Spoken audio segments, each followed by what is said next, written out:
Here is a system you get to steer: a rocket, a robot arm, a trading book, something whose state changes over time, and you have a lever. Call the thing you watch the state x of t, and call the lever the control u of t. The rule that ties them together is the system's equation of motion. X dot equals a of x, u, and t. In words, how fast the state changes depends on where it is, what control you apply, and the time. The control pushes the state around. Now, you don't steer for fun. You steer to make something small.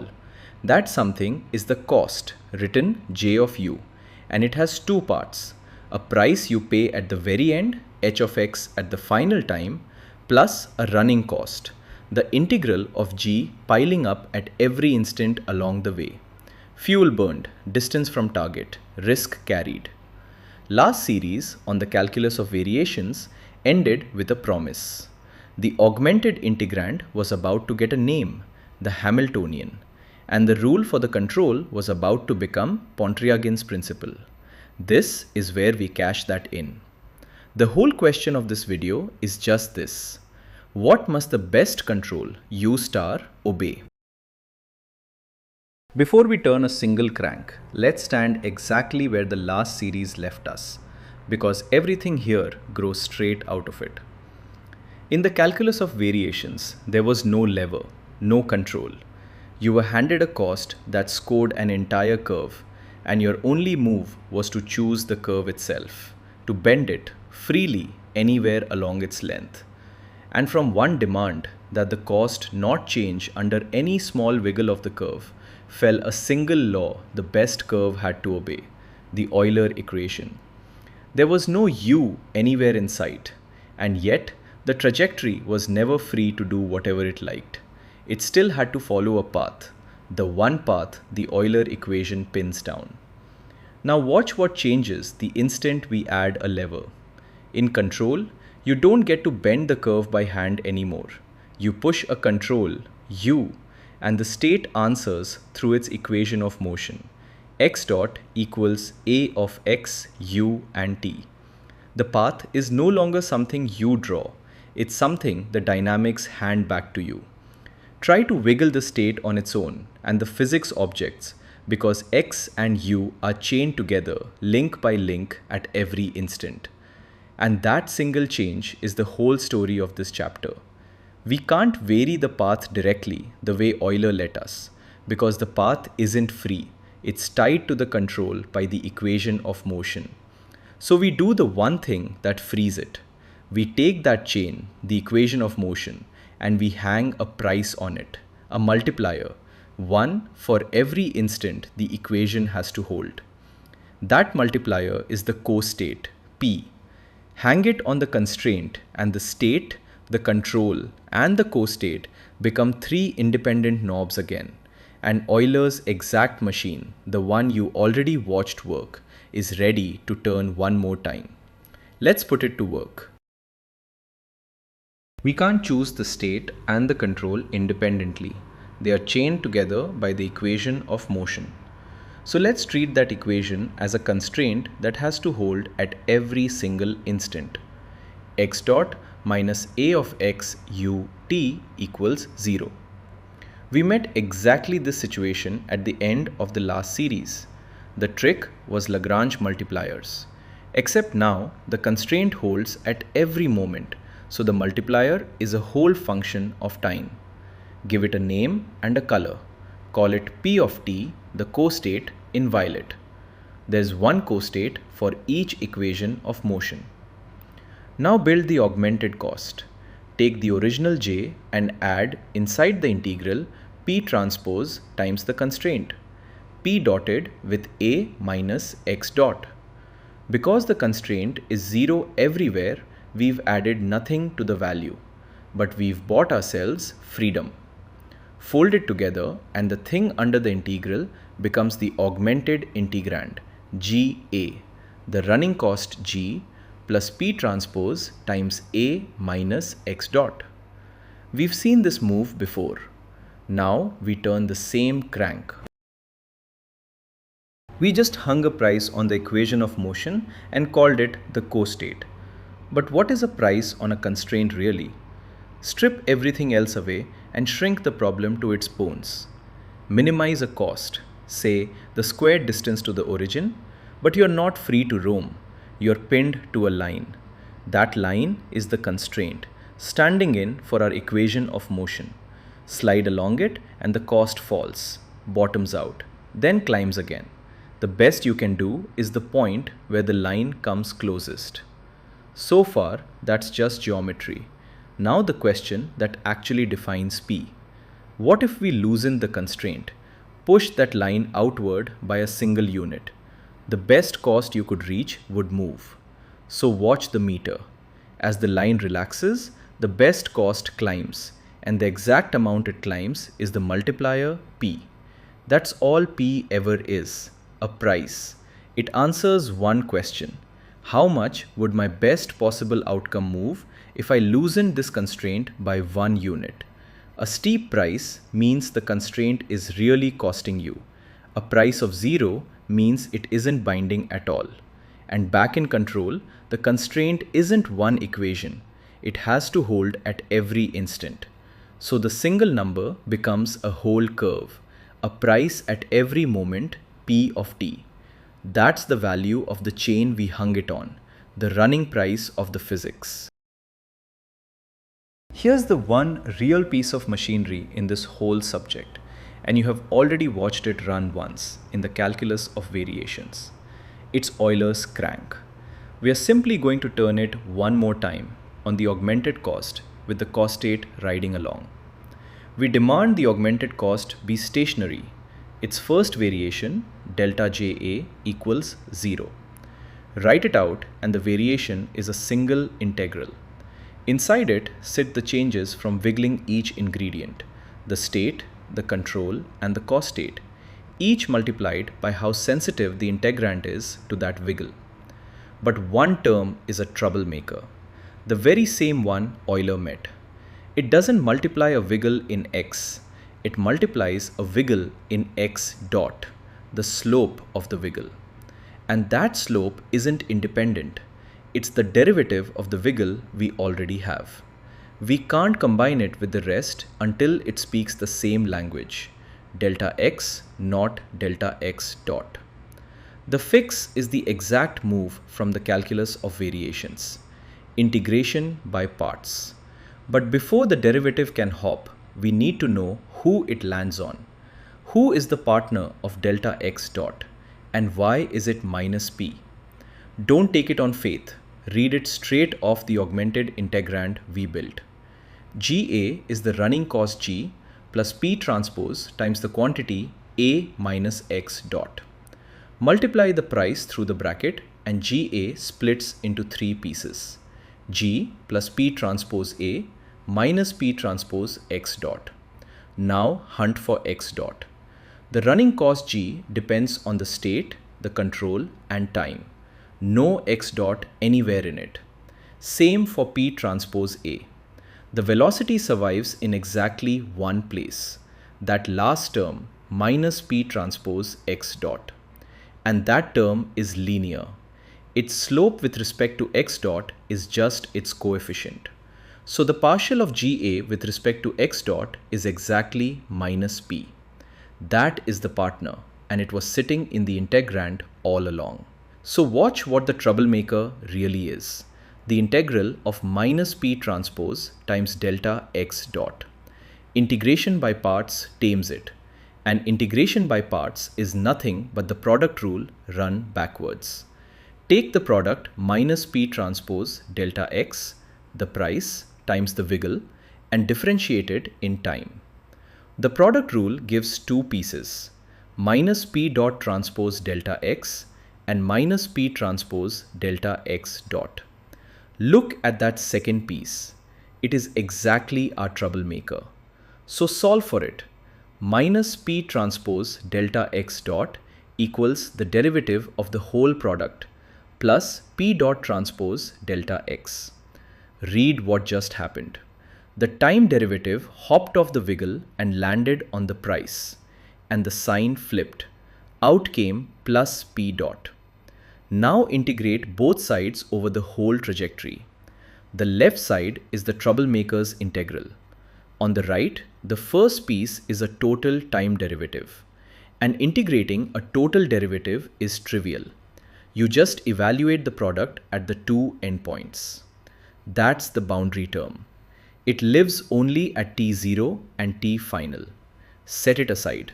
It becomes the boundary conditions later. What remains is a single clean integral of p dot transpose delta x. The same information that spoke delta x dot now speaks delta x at the price of one boundary term. Now collect everything by the wiggle it multiplies. The p dot integral the hop just produced joins the other delta x terms, and everything becomes one integral. A bracket times delta x, a bracket times delta u, a bracket times delta p. And here's the lever that finishes it. The fundamental lemma, again straight from Euler. This must vanish for every wiggle, any bump anywhere along the path. If a bracket were non-zero somewhere, you could drop a bump right there and the integral wouldn't vanish. The only way out is for each bracket to be zero on its own at every instant. So set each to 0. The delta p bracket simply hands back the equation of motion.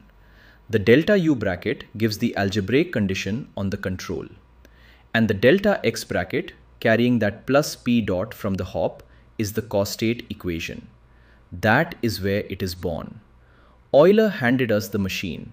The costate is what falls out of it the moment the state is chained to a control. 3 conditions from a single demand. Flatness.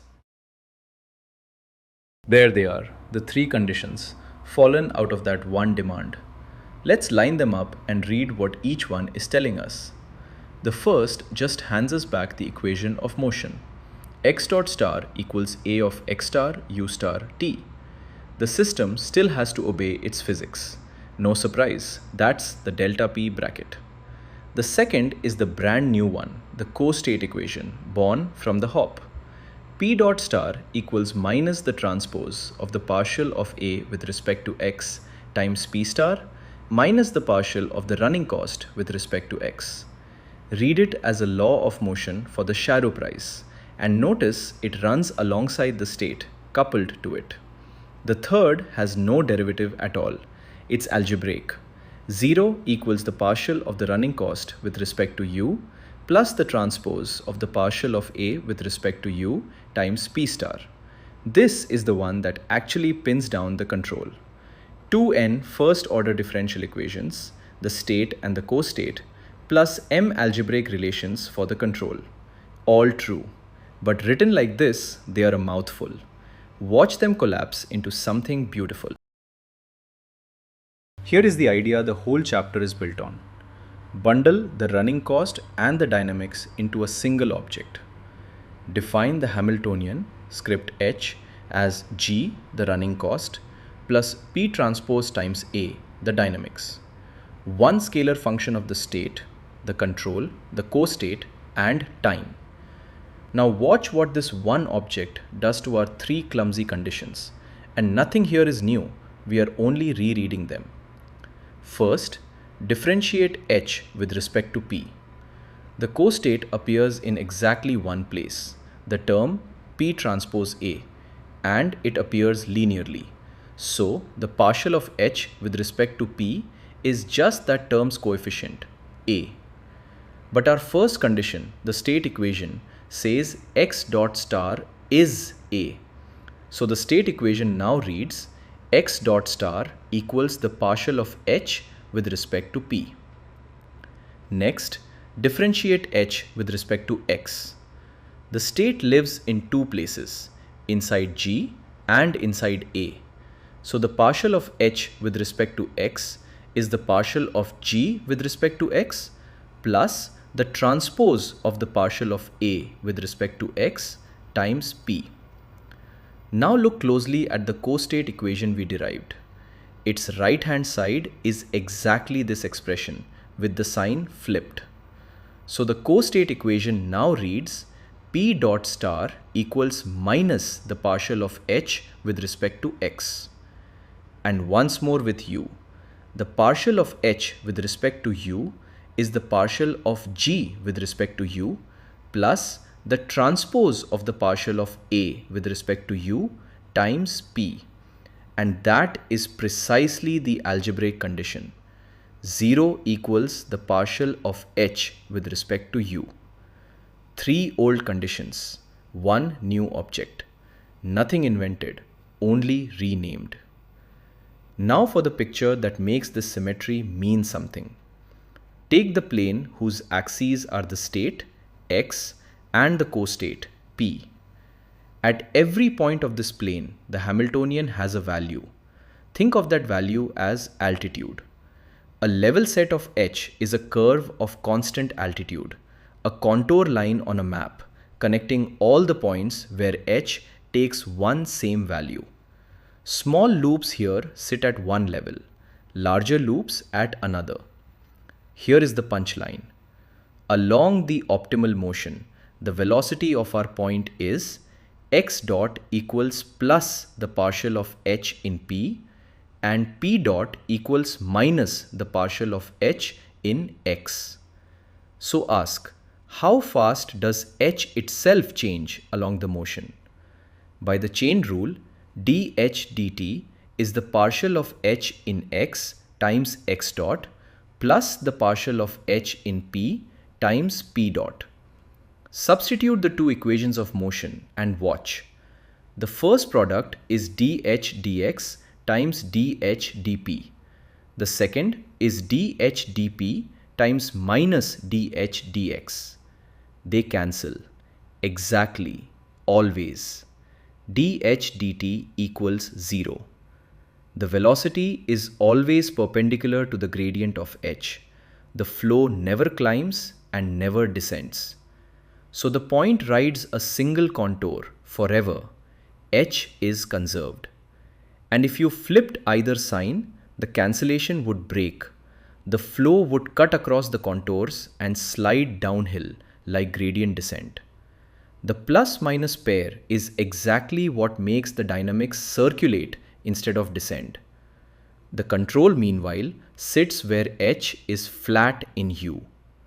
That is the entire content of optimal control under these assumptions, and the Hamiltonian is the golden key that unlocks it. For a trader, the Hamiltonian is the instantaneous value rate of the whole desk, your reward this instant plus the value of how your position is drifting. And the co-state, P, that's the shadow price of inventory, exactly the Avellaneda-Stoikov skew. Gamma times inventory times volatility squared times time remaining. The multiplier isn't bookkeeping, it's the price of risk, and the Hamiltonian is the rate you're earning it. So what do these conditions actually give us to solve? Stack the state and the co-state together and you have two n-coupled first-order differential equations. Differential equations need boundary data, and here's the twist that makes control genuinely hard. Some of that data lives at the start. We know where the system begins. X at t0 is given. But the conditions on the co-state and on a free endpoint live at the other end, at the final time. So you can't just set everything at t0 and integrate forward the way you would solve a normal initial value problem. You're pinned at both ends of the interval at once. That's called a two-point boundary value problem. Half your information is at the beginning, half at the end, and you have to find the trajectory that threads between them. It's the reason optimal control problems almost always need numerical methods. And it's the shape of every problem in this chapter. Where does that end of interval information come from? Not from a new principle, from the leftovers of the crank we already turned. Remember the boundary term that integration by parts set aside? Minus p transpose delta x evaluated from t0 to t final.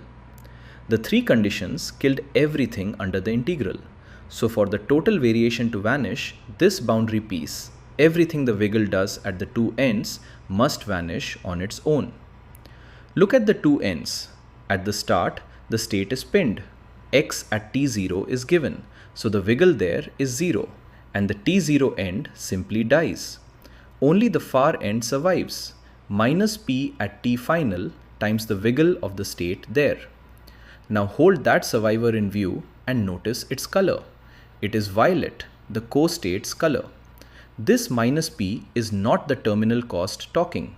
It is the crank's leftover, the fingerprint, the integration by parts pressed onto the far end when the derivative hopped off the wiggle and onto the co-state. So park it off to the right and remember where it was born, not from h.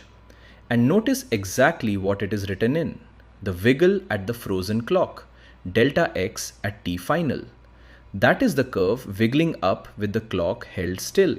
It is not yet where you land. Because we did forget someone, go all the way back to the very first line, the total cost, j equals h plus the integral of g. That h has been sitting there since the beginning, the terminal cost, the score you are handed the instant you finish. Let me make it something you can hold. Say h is 1/2 of x final minus x target squared plus a small charge c for every second you run. It is a soft landing penalty. Land near the target, pay almost nothing. Land far, pay a lot. Watch the little readout bolted to the endpoint. That number is h, alive on the dot. And here is the key. The score depends on the endpoint, and the endpoint has two coordinates. The height where you land, x final, and the moment you land, t final. Move the endpoint and the score moves. The only question is, how much? Turn the first dial, freeze the clock and slide the landing height. Watch the readout tick. The rate it ticks at per unit of height is the partial of h with respect to x. And for our soft landing cost, that rate is a real number you can see, x final minus x target. Slide the landing up toward the target and watch that number shrink towards 0. That is all this derivative is, how fast the score changes when you nudge the landing height. Its share of the change in h is the partial of h with respect to x times delta xf. Now turn the second dial. Freeze the height and slide the landing time. The readout ticks again at its own steady rate, the partial of h with respect to time, the small charge c, one notch of score per notch of clock. So the whole change in the score is two independent nudges added together, the partial of h with respect to x times delta xf plus the partial of h with respect to time times delta tf. Two dials, two rates. That is the chain rule felt. That is why there are two partials and not one. But sliding the clock does one more thing, down in the running cost. The integral of g runs from the start up to t final. Push t final one instant later and the integral must cover one more sliver of time. Watch that thin strip appear at the right edge. Its height is g at t final, its width is delta tf, so its area is g at t final times delta tf. That is the extra running cost the moving finish line sweeps out, not from h but from the finish line itself moving. Now the subtlety that ties the knot, the piece that trips everyone. There are two different final state changes and they are not the same arrow. The first is that frozen clock wiggle we parked, delta x at t final, the curve wiggling up while the clock stands still. The second is delta xf, where the endpoint actually lands after the clock has also slid. Why are they different? Because when the clock slides later, the endpoint does not sit and wait. It rides up its own path for that extra instant. Look at the little right triangle at the end of the curve. The bottom leg is the slide in time, delta TF. The path climbs along its slope, x dot. So the endpoint rises by x dot times delta TF. The landing point moves for two reasons, the wiggle plus the ride. In symbols, delta XF equals delta x at t final plus x dot at t final times delta TF. That one relation unlocks everything. Take the parked violet survivor minus p at t final times delta x at t final and trade that frozen clock wiggle for the real landing using the triangle. The one violet term splits in two, minus p transpose times delta xf and plus p transpose x dot times delta tf. And that second piece is just the costate riding the tangent. Now gather everything by the two freedoms we truly control. How the landing point moves, delta xf, and how the landing time moves, delta tf. Against delta xf, the partial of h with respect to x minus the costate. Against delta tf, g plus p transpose x dot plus the partial of h with respect to time. And look at that middle pair, g plus p transpose x dot. On the optimal path, the state truly obeys x dot equals a. So p transpose x dot becomes p transpose a. And g plus p transpose a is exactly the Hamiltonian. It was never invited. It assembled itself in gold. Fold it in and the boundary condition stands clean. The bracket, the partial of h with respect to x minus the costate at the final time, dotted with the change in the final state, plus the bracket, the Hamiltonian at the end, plus the partial of h with respect to time, times the change in the final time. All of it must vanish. You read it like a menu, depending on what's free. The two freedoms are independent. The landing point and the landing time move separately. So the whole sum can only vanish if each bracket vanishes on its own. That gives three doors. If the final state is nailed down, you are told the height you must land at. The landing point cannot move. Delta xf is 0.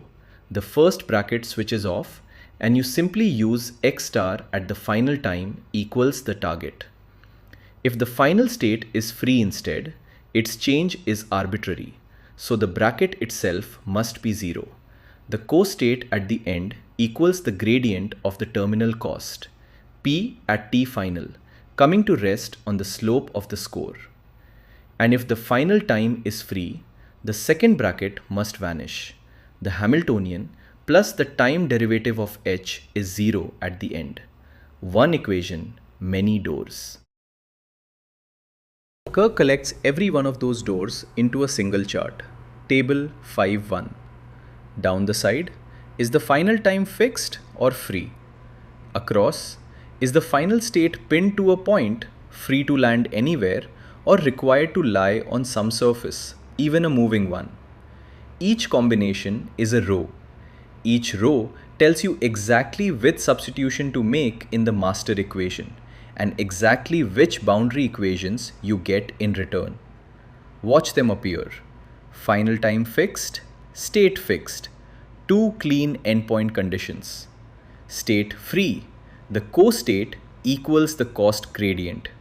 State on a surface, a transversality condition where the costate must be perpendicular to that surface.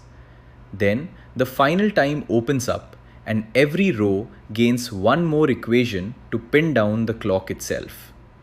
You do not need to memorize this. You need to recognize it. Every optimal control problem you will ever meet is one row of this table. The same master equation wearing different clothes. Let's turn the crank on a real one, a little second order system. x1 dot equals x2 and x2 dot equals minus x2 plus the control u. We want to conserve control effort, so the cost is the integral of 1/2 u squared, spend as little push as possible. Step 1. Always form the Hamiltonian. H equals 1 half u squared plus p1 times x2 minus p2 times x2 plus p2 times u. Step 2. The costate equations. P1 dot star is 0, so P1 is constant. P2 dot star equals minus P1 star plus P2 star. Step 3. The control condition. 0 equals the partial of H with respect to U, which is U star plus P2 star. And there's the punchline falling right out. U star equals minus P2 star. The optimal control is just minus the costate. The shadow price, read with a flipped sign, tells you exactly how hard to push. Every linear quadratic controller in the world is a variation on this single line. We have the control in terms of the costate. Now we close the loop. Substitute U star equals minus P2 star back into the dynamics, and the state and costate become one coupled linear system. x1 dot equals x2, x2 dot equals minus x2 minus P2 star. 4 linear equations, constant coefficients, the kind we can solve in closed form, leaving 4 unknown constants. Those constants are fixed by the boundary data. Take the first case. Start at the origin, x of 0 equals 0, and require the system to arrive at x1 equals 5, x2 equals 2 at time 2. Two pinned ends give 4 equations. Solve them and out comes the optimal trajectory. x1 star equals 7.289 t minus 6.103 plus some decaying and growing exponentials. Now change one thing. Let the final state be free. We are suddenly missing endpoint equations, so we walk to table 5.1 entry 2 and it hands them back. The costate at the final time equals the gradient of the terminal cost. The table picks the boundary row. The differential equations do the rest. That's the whole method. Does this scale to something genuinely hard? Watch. A spacecraft descending in the gravity field of the moon. Its state is 4 numbers: distance, angle, and 2 velocities. And the one thing you control is the direction you point the thrust, the angle u. The equations of motion are thoroughly nonlinear. Sines and cosines of the control, divisions by the state, the kind of thing that looks hopeless. But the method doesn't even blink. Form the Hamiltonian, write the costate equations, set the partial with respect to u to 0 and solve. The optimal steering law comes out astonishingly clean. U star equals the arctangent of P3 star over P4 star. The optimal thrust direction is set entirely by 2 costates.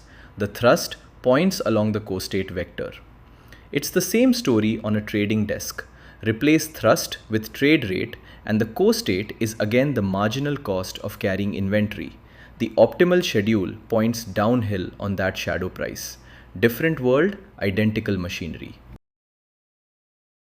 Let's gather the whole method into one breath. Given any system you steer and any cost you want small, form the Hamiltonian. Running cost plus costate times dynamics. Write the 3 conditions. State moves with the gradient in P. Costate moves with minus the gradient in X. Control sits where the gradient in U is 0. Read the right boundary row of table 5.1. Then solve the 2-point boundary value problem. That single discipline is optimal control.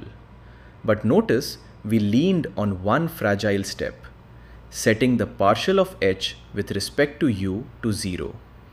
That only works if the control is free to move in any direction, if it's unbounded. 2 roads open from here. Down the first road, the system is linear and the cost is quadratic. Then the costate turns out to be a matrix K of T times the state, and the control becomes clean feedback. U star equals minus R inverse B transpose K times X, through something called the Riccati equation. That's part 2. Down the second road, the control is bounded, a thruster that only pushes so hard. Then 0 equals the partial of h with respect to u simply can't hold. It gets replaced by something stronger and more beautiful. The optimal control is whatever value inside its limits makes the Hamiltonian smallest. H at u star is less than or equal to h at any other admissible u. That is Pontryagin's minimum principle, and it's part 3. The Hamiltonian was the key all along. See you in part 2.